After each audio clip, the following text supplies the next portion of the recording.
Waalaikumsalam warahmatullahi wabarakatuh. Alhamdulillahirrabbilalamin. Assalatu wassalamu ala asyrafil anbiya'i wal mursalin wa ala alihi wa sahbihi ajmain. Amma ba'du. Yang terhormat Bapak Taufik SHI selaku Kepala Madrasah MA Istiqlal Jakarta. Yang terhormat Bapak Sijil SPD selaku Wakil Kesiswaan MA Istiqlal Jakarta. Yang terhormat Bapak Marfu SPDI selaku Wakil Kurikulum MA Istiqlal Jakarta. Yang terhormat Bapak Jody SPD selaku Pembina OSIS MA Istiqlal Jakarta. Yang terhormat Bapak Alwi MPD selaku narasumber kita pada acara hari ini. Yang terhormat seluruh jajaran guru yang namanya tidak bisa saya sebutkan satu persatu, yang namun tidak mengurangi rasa hormat saya kepada guru-guru sekalian. Yang saya hormati Harisyam Al-Farabi selaku Ketua OSIS MA Istiqlal Jakarta periode 2021-2022, dan yang saya hormati Kalista Anandia Salsabila selaku Ketua Pelaksana, serta kepada seluruh hadirin yang saya hormati dan saya cintai. Pertama-tama marilah kita panjatkan puji syukur kepada kehadirat Allah Subhanahu wa Ta'ala yang telah memberikan kita nikmat Islam, nikmat iman, nikmat sehat, sehingga kami bisa berkumpul di acara pembukaan Istiqlal Creative Month. Pembacaan ayat suci Al-Quran yang akan dibacakan oleh Zahra Alia dari kelas 11 MIPA. Untuk Zahra, waktu dan tempat dipersilahkan. Assalamualaikum warahmatullahi wabarakatuh. Waalaikumsalam warahmatullahi wabarakatuh. A'udzubillahi minasyaitonirrajim. Bismillahirrahmanirrahim.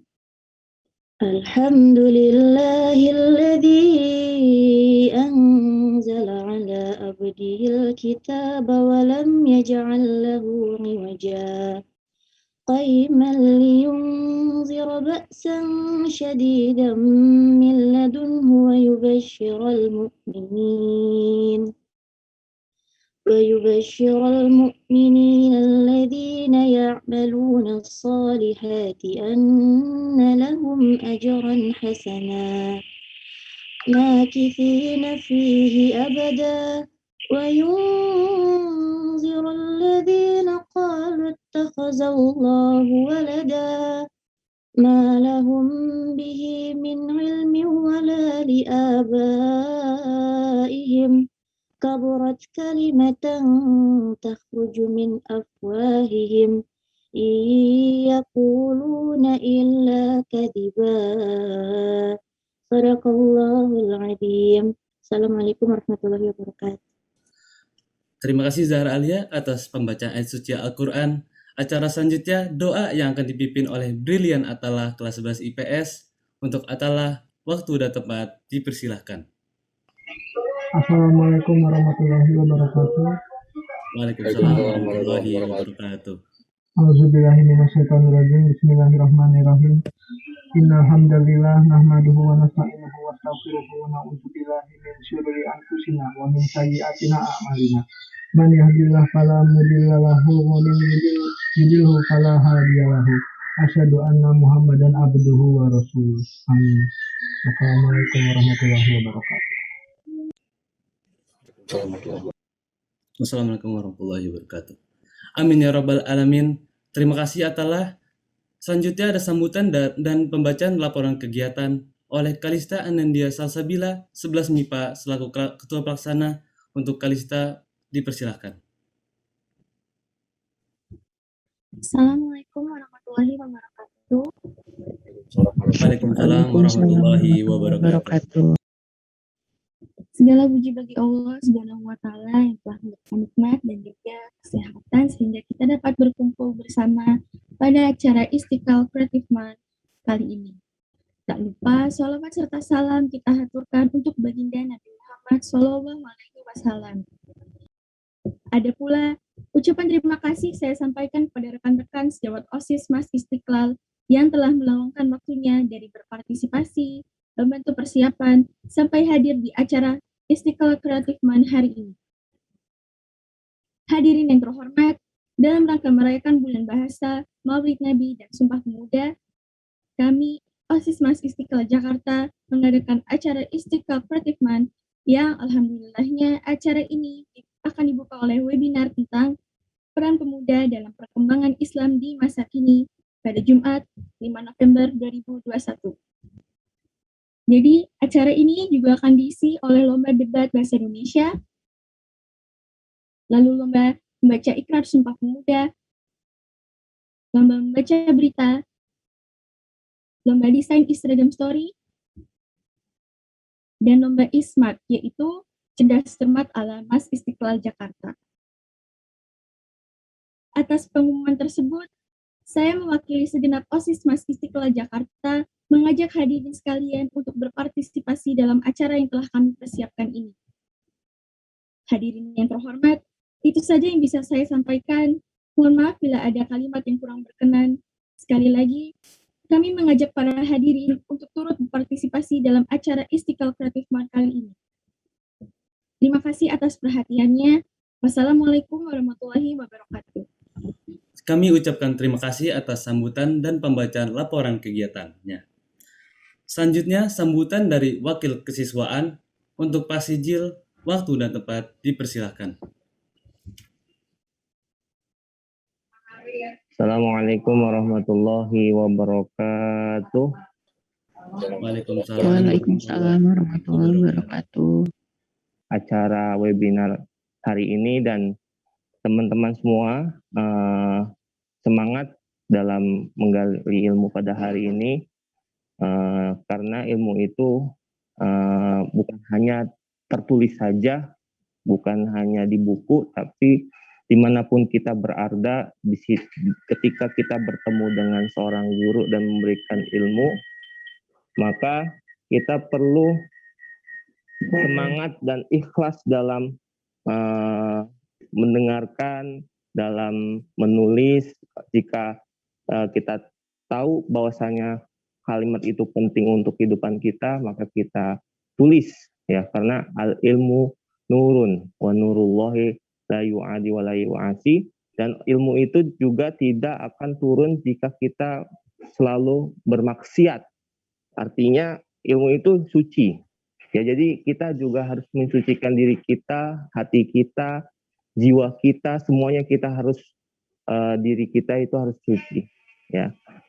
Terima kasih Pak Sijil atas sambutannya. Selanjutnya, sambutan dari Kepala Madrasah Alia Istiqlal Jakarta untuk Pak Taufik, waktu dan tempat dipersilahkan. Assalamualaikum warahmatullahi wabarakatuh. Waalaikumsalam warahmatullahi wabarakatuh. Kita dikumpulkan oleh Allah Subhanahu wa taala dalam webinar tentang pemuda. Kalian adalah pemuda, generasi bangsa. Ya, mudah-mudahan Allah beri kesempatan kita untuk menjadi pemimpin-pemimpin di masa depan. Yang jelas dalam konteks pemuda itu kita bisa melihat dua hal. Yang pertama terkait dengan konteks pemuda dalam sejarah. Ternyata pemuda di masa sejarah Islam itu luar biasa. Banyak pemuda-pemuda Islam yang sangat berperan dalam kehidupan peradaban di masa itu. Seperti Rasulullah jelas-jelas memberikan kontribusi terhadap perkembangan lingkungannya di masa itu, di zaman jahiliyah. Beliau telah memberikan peran bagaimana membangun akhlak yang baik ketika masa jahiliyah yang kurang beradab, kurang memberikan kenyamanan dalam kehidupan di waktu itu. Begitu juga ada yang namanya Usamah bin Zaid, dialah pemimpin pasukan Sayyidina Umar dan Sayyidina Abu Bakar. Umurnya 18 tahun, tapi sudah menjadi panglima di sana. Sa'ad bin Abu Waqqas juga 16 tahun, ya, seorang pemimpin yang memberikan kontribusi yang sangat besar dalam perjuangan. Sekarang waktunya teman-teman untuk belajar, untuk melakukan sesuatu yang bermanfaat, ya, sehingga di masa mendatang teman-teman menjadi orang-orang yang berguna, orang-orang yang mempunyai kompetensi yang luar biasa untuk membangun peradaban ini. Mungkin itu saja yang bisa saya sampaikan. Terima kasih kepada panitia yang sudah melakukan usaha persiapan kegiatan lomba-lomba yang membuat teman-teman mempunyai jiwa kompetisi yang kuat, semangat yang kuat untuk bertanding, untuk melawan tantangan dan apapun yang ada di hadapan teman-teman semua. Terima kasih, selamat menjadi pemuda yang bermanfaat, yang menggerakkan peradaban Islam di dunia. Allahumma wafiq ila aqwamit thoriq. Wassalamualaikum warahmatullahi wabarakatuh. Waalaikumsalam warahmatullahi wabarakatuh. Kami ucapkan terima kasih atas sambutannya. Acara selanjutnya adalah penyampaian materi webinar seputar peran pemuda dalam perkembangan Islam di masa kini. Acara akan saya serahkan ke moderator. Terima kasih kepada MC atas kesempatan yang telah diberikan. Assalamualaikum warahmatullahi wabarakatuh. Perkenalkan, nama saya Tasya Rahmawati yang akan menjadi moderator pada webinar pagi hari ini. Webinar hari ini bertema tentang peran pemuda dalam perkembangan Islam di masa kini, yang akan disampaikan oleh Bapak Alwi MPD. Assalamualaikum warahmatullahi wabarakatuh. Waalaikumsalam warahmatullahi wabarakatuh. Alhamdulillahirabbil alamin. Wassalatu wassalamu ala asrafil anbiya'i wal mursalin. Sayyidina wa maulana Muhammadin wa ala alihi wa sahbihi ajma'in, amma ba'd. Bapak akan mengutip pernyataan seorang presiden. Wah, presiden pertama Republik Indonesia. Siapakah beliau? Adalah Bapak Insinyur Soekarno. Beliau pernah mengatakan begini, berikan aku 1000 orang tua, kata Pak Soekarno, niscaya aku akan cabut Semeru dari akarnya, dan berikan aku 10 pemuda, niscaya akan aku guncangkan dunia. Oh, perbandingannya 10 sama 100. Pak Soekarno bilang, berikan aku 1000 orang tua, maka akan aku cabut Semeru dari akarnya. Gunung Semeru dicabut dari akarnya. 1000 orang tua. Tapi berikan aku cuma 10 pemuda, maka akan aku guncang dunia. Masya Allah, dahsyat ini ucapan Pak Soekarno ini. Ucapan yang benar-benar memberikan motivasi kepada kita betapa besar peran seorang pemuda. Nggak main-main, 10 pemuda saja, kata Pak Soekarno, itu mampu mengguncangkan dunia. Luar biasa, ya. Jadi makanya harapan pemuda, harapan bangsa adalah pemuda. Kesimpulan bahwa betapa pemuda itu menjadi harapan. Makanya ada ungkapan subhanul yaum rijalul ghad. Sekarang pemuda, hari ini menjadi pemuda. Tetapi 10, 20, 30 tahun yang akan datang, maka di tangan kalianlah nasib suatu bangsa, nasib negara kita, nasib agama kita. Maka ada ungkapan subhanul yaum rijalul ghad. Sekarang pemuda, nanti akan menjadi penerus, menjadi pemimpin di masa yang akan datang. Tadi disebutkan ada yang namanya Usamah bin Zaid, adalah seorang pemuda kaum muslimin yang menaklukkan Syam. Itu beliau usia berapa tadi? 18 tahun. 18 tahun. 18 tahun usia beliau. Lalu ada siapa? Ada Imam Syafi'i. Imam Syafi'i, beliau menghafal Al-Quran itu dalam waktu hanya berapa? Imam Syafi'i menghafal Al-Quran hanya dalam waktu pada usia berapa? Usia 9 tahun itu Imam Syafi'i. Lalu ada kemudian Ibnu Sina. Ibnu Sina adalah bapaknya kedokteran dunia. Atau nama lain adalah Avicenna. Ibnu Sina adalah bapak dokter kedokteran seluruh dunia. Bukan hanya orang muslim mengakui kehebatan Ibnu Sina, tetapi orang-orang barat pun mengakui betapa hebatnya seorang Ibnu Sina. Beliau menghafal Al-Quran itu dalam usia, hafal Al-Quran dalam usia 5 tahun. Itulah Ibnu Sina. Atau masih banyak lagi orang-orang terdahulu, para sahabat Nabi kah itu, para tabi'in Nabi kah itu, yang kemudian mereka di usia mudanya sudah memberikan kontribusi, sudah memberikan perannya luar biasa pada masyarakat, pada bangsa maupun pada negara. Itulah pemuda. Makanya pemuda yang seperti apa yang diharapkan? Tentu pemuda yang berkarakter. Berkarakter Ashabul Kahfi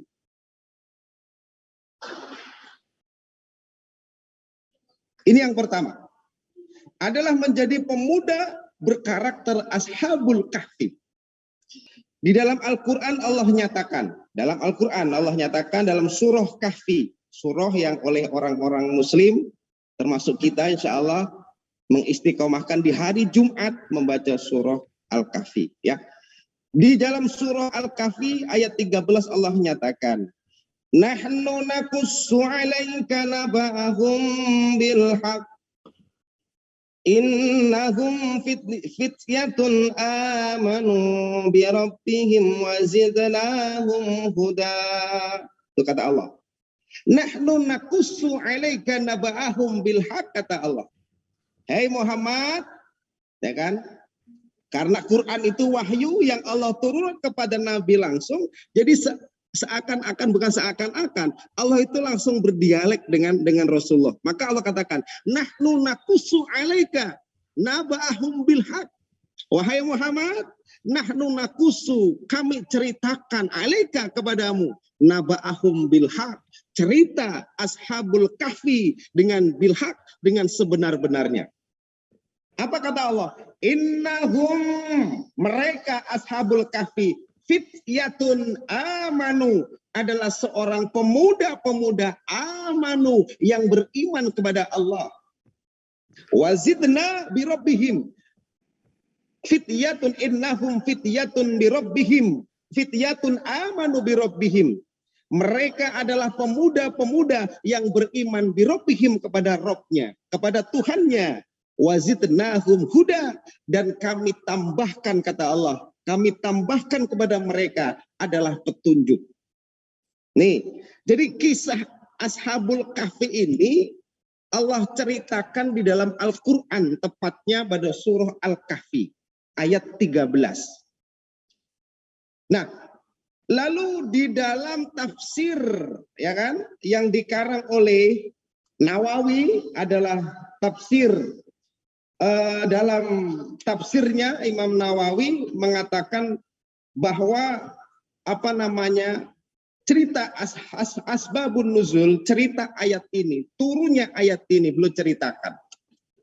Jadi Ashabul Kahfi itu adalah pemuda gua, ya kan? Pemuda apa?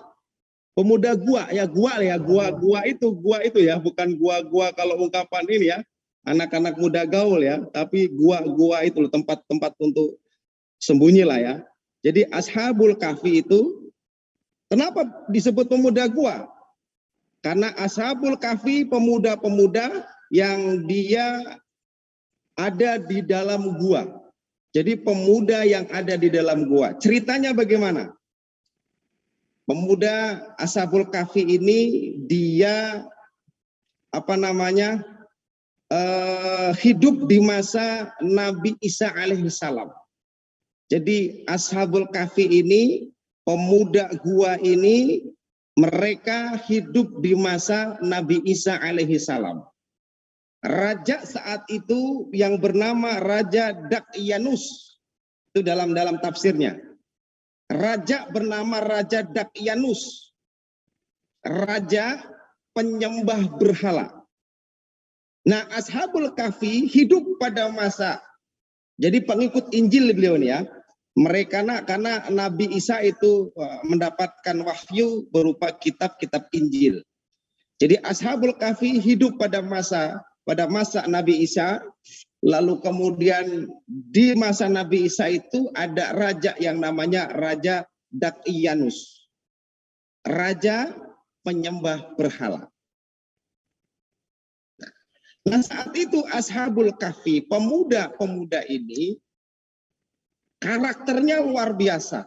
Pemuda berkarakter, makanya karakter Ashabul Kahfi apa? Yang pertama, kuat pendiriannya. Bagaimana ceritanya? Seorang Ashabul Kahfi, pemuda gua, dia kemudian mempunyai pendirian yang kuat. Saat itu pada cerita di tafsirnya itu diceritakan, karena rajanya penyembah berhala, maka rajanya berharap bahwa seluruh rakyatnya itu mengikuti ajaran, mengikuti sesembahan sebagaimana Raja Dakyanus sembah, yakni berhala.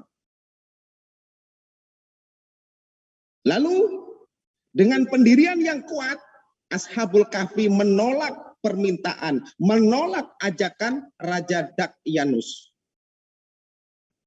Tidak mau, saya tidak mau, saya punya Tuhan, Tuhan saya adalah Allah. Ya kan? Sampai singkatnya cerita, pada suatu ketika Ashabul Kahfi ini, pemuda-pemuda gua ini kemudian ingin dibunuh. Ingin dibunuh, ya kan? Ingin dibunuh. Karena sudah mendapatkan informasi bahwa dia ingin dibunuh oleh rajanya, kemudian dia lari, dia kabur, dia sembunyi di dalam gua. Nah, itulah ceritanya. Sehingga pendirian yang kuat. Apakah hanya pendirian karakter Ashabul Kahfi? Tidak, bukan hanya pendirian, tapi istiqomah dalam beribadah. Itu juga Ashabul Kahfi. Istiqomah dia dalam beribadah. Meskipun di dalam gua berpuluh-puluh tahun, tetap dia beribadah kepada Allah. Dan dicerita di dalam tafsirnya itu disebutkan Ashabul Kahfi sampai tertidur di sana. Ya kan? Tertidur di dalam gua berpuluh bahkan beratus-ratus tahun. Dan Allah tidak mematikannya. Allah tetap memberikan kesempatan dia hidup.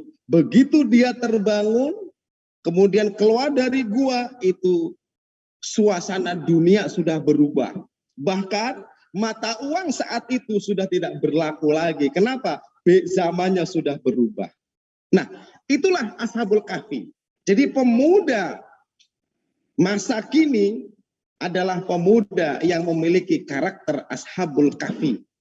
Pendirian yang kuat, istiqomah dalam beribadah, dan juga beramal soleh. Itulah karakter Ashabul Kahfi.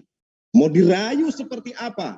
Pemuda-pemuda ini tidak kemudian dia tidak dengan rayuan mereka tidak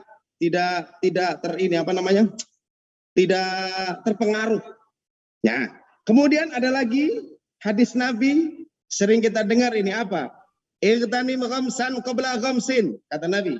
Jagalah 5 sebelum datangnya 5. Itu kata Nabi.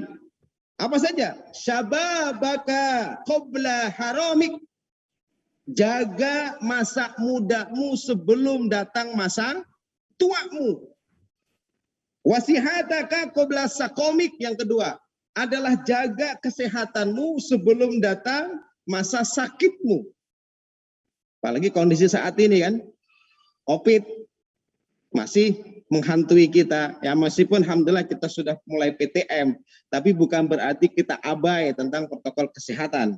Tetap kita patuhi protokol kesehatan. Karena kalau sudah, ya kan, kita menjaga protokol kesehatan, insya Allah itu bagian ikhtiar kita. Allah pun juga akan memberikan perlindungan kepada kita, insya Allah. Tapi kalau kita abai, ya boleh jadi Allah pun akan demikian. Nah, gitu kan? Kita aja tidak peduli dengan diri kita sendiri, apalagi kita peduli dengan orang lain. Ya kan itu ya? Dengan kita abai protokol kesehatan berarti kita tidak peduli dengan diri kita sendiri.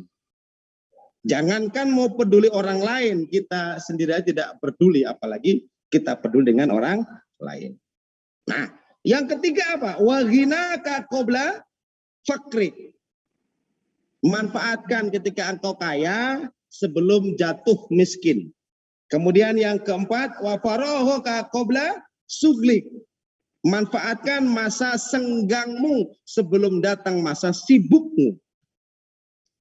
Kesibukan, ya kan? Sekarang mungkin masih agak senggang kalian, ya kan? Tapi jangan terlena dengan kesenggangan itu. Nanti akan datang masanya di mana kalian sibuk harus ini, harus itu. Maka rencanakan sesuatu yang baik.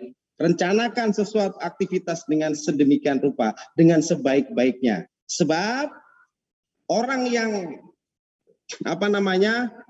gagal dalam merencanakan sebuah kegiatan, sebuah aktivitas, berarti dia merencanakan sebuah kegagalan. Bapak ulang, orang yang gagal dalam perencanaan kegiatan, maka dia merencanakan sebuah kegagalan.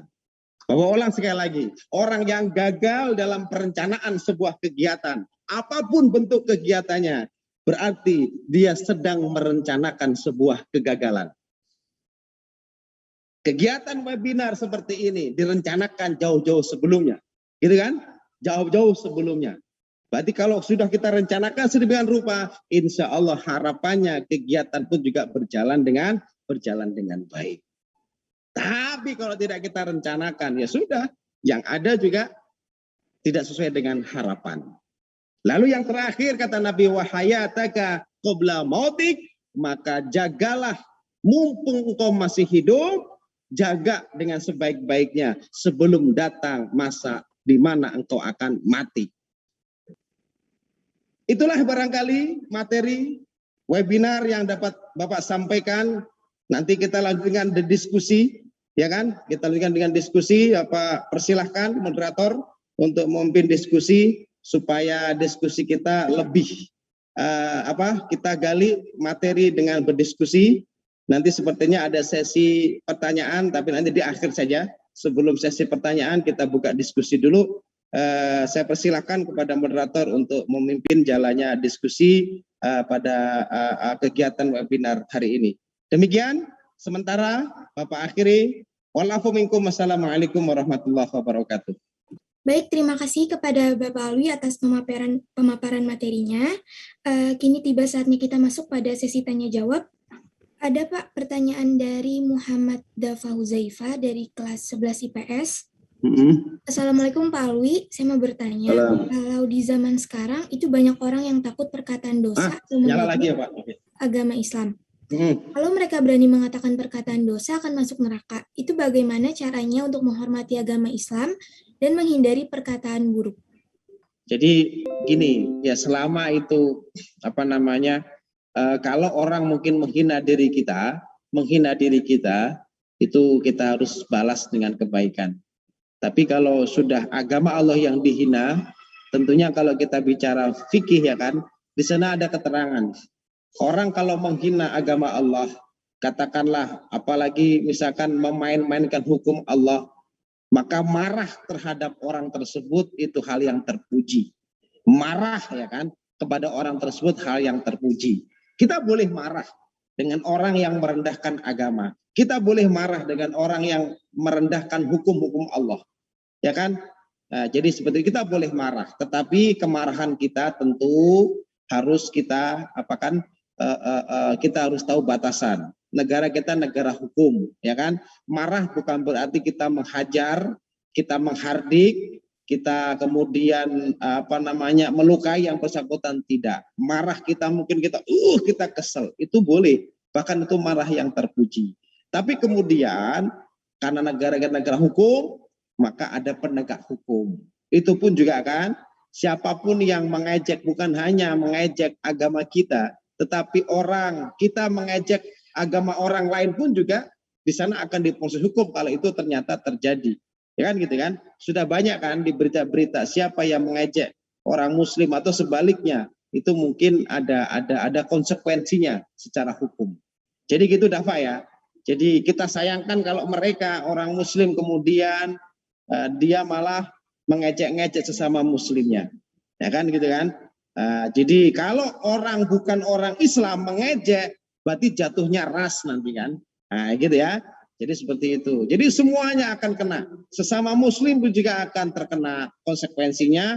Apalagi beda keyakinan saling mengejek. Itu yang kita diharapkan. Maka hiduplah berdampingan. Ya kan gitu kan. Sebagaimana masjid kita dengan katedral itu saling berdampingan. Bukan hanya berdampingan berhadap-hadapan. Bahkan kita punya lorong namanya lorong silaturahmi. Gitu kira-kira lah ya. Jadi meskipun perspektif orang-orang di luar sana itu berbeda-beda, ada yang pro, ada yang kontra, tetapi kita ambil sisi positifnya. Dengan adanya terowongan tersebut berarti memudahkan akses untuk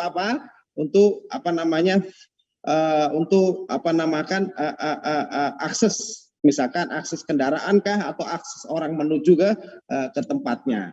Jadi seperti itu. Kita ambil positifnya, jangan kita mengambil negatifnya. Gitu ya. Jadi kita bersikap yang bijak. Jadi seperti itu, ya. Kira-kira demikian, Dafa ya. Jadi gitu kita sayangkan kalau ada orang seperti itu. Tapi kalau kita marah karena agama kita diejek, kita marah karena hukum Allah dipermainkan, itu marah yang terpuji. Tetapi sekali lagi marah kita jangan kita membabi buta, kita menghajar yang tidak. Negara kita negara hukum. Kita marah, saya kesel sama orang itu. Masa dia mau itu boleh marah kita seperti itu. Ya kan? Boleh. Tetapi yang tidak boleh adalah kemudian kita melukai. Karena negara kita negara hukum, maka serahkan kepada penegak hukum. Kira begitu ya.